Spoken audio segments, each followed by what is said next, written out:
Hey there, paper geeks and glitter nerds, it's Shin, the crazy geek crafter, and welcome back to part 2 of this Lawn Fawn dress up decor piece.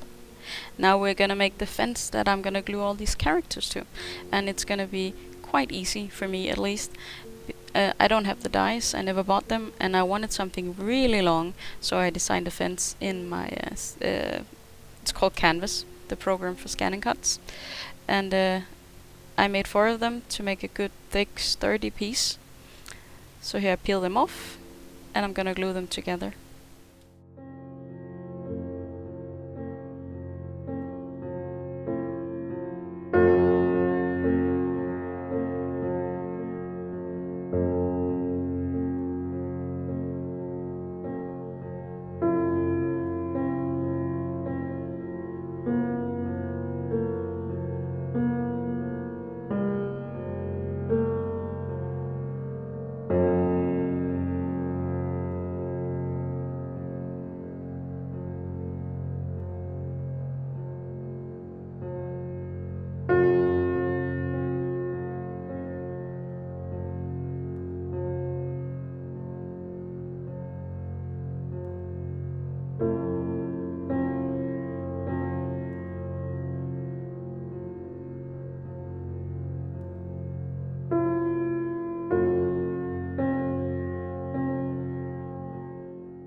I do quite a few dry runs with the characters to see some different compositions.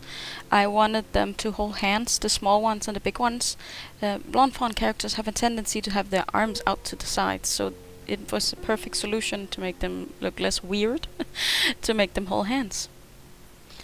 But they're also of course going to hold all the jack-o'-lantern buckets.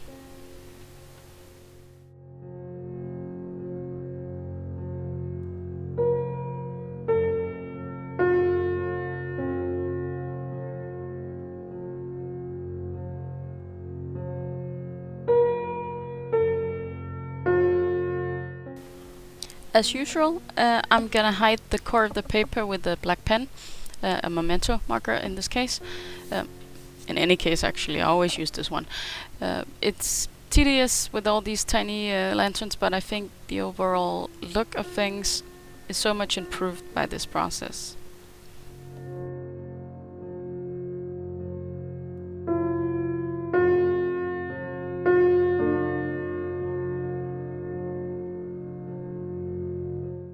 You have probably seen me do this thing before.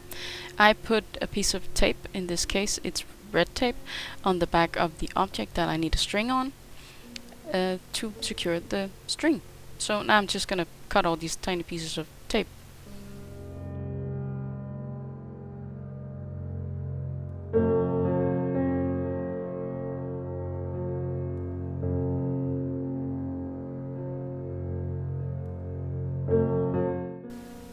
Now for another dry run, I'm gonna pair up the characters. I do think the end pieces are gonna be the same, with the mummy at one end and the heroine in the other one, but I am uncertain whether or not I get the others shuffled around before I glue them down.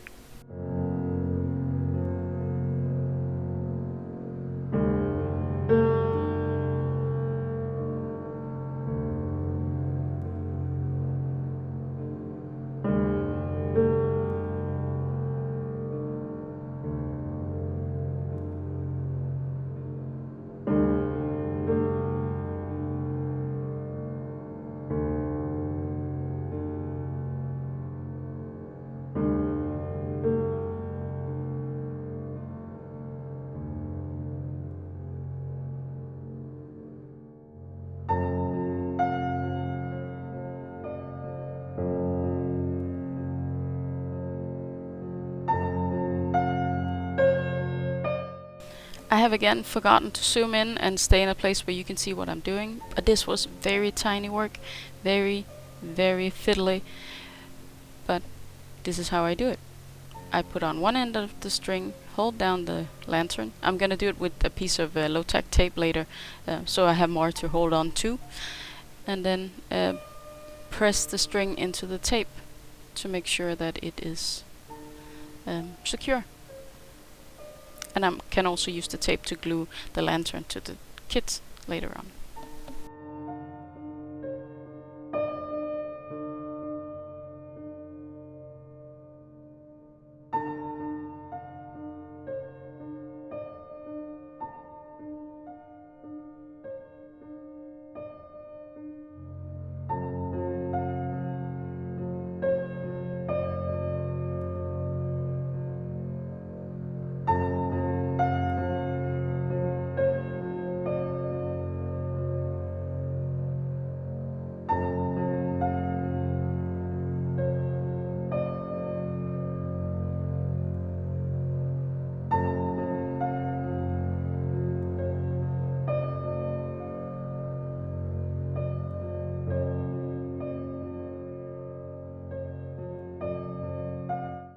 I am finally ready to commit to putting these characters on. I'm gonna make sure that their feet are at the very end of the fence to make sure that it looks like they're standing on the ground. When I put it, it's gonna stand underneath my TV.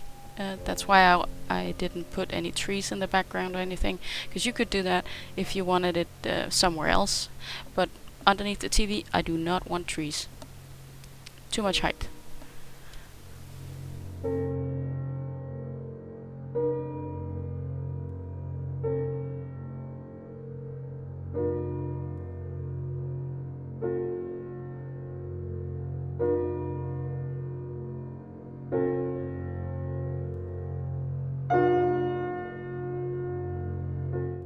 I am now ready to put on the little buckets for all the kits. I have to try and make them look like they're hanging on the arms, because of course Lawn Fawn characters have no real hands.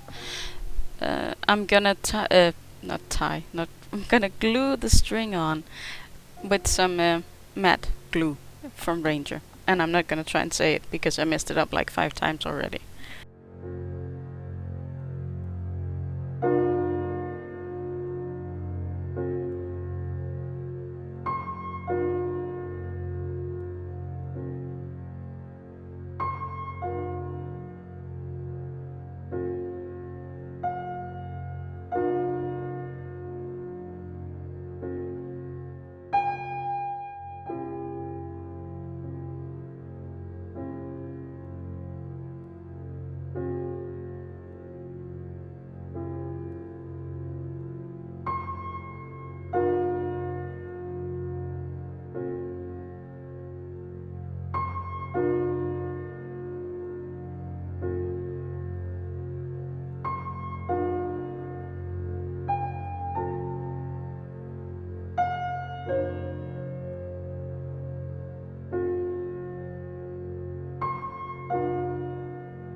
Now this fence can actually stand on its own because it's so thick, but I wanted some more security, so I'm gonna make a few grassy hills with a hinge on the back so that they can lean on that.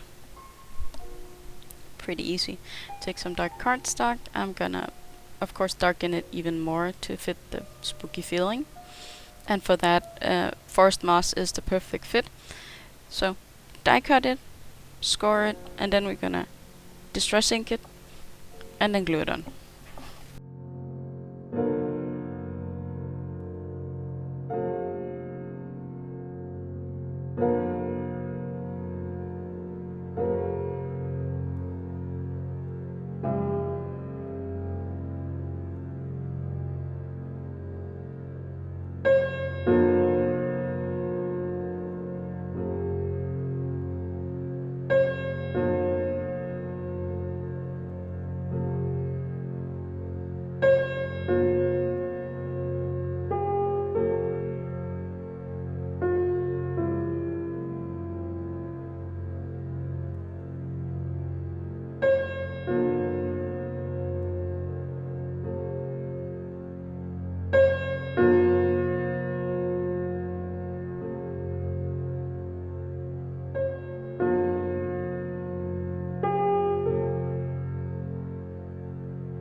So what do you think?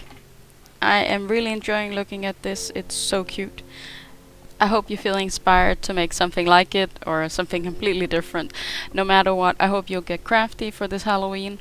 And until next week, I hope you'll be having a good day, evening, or night.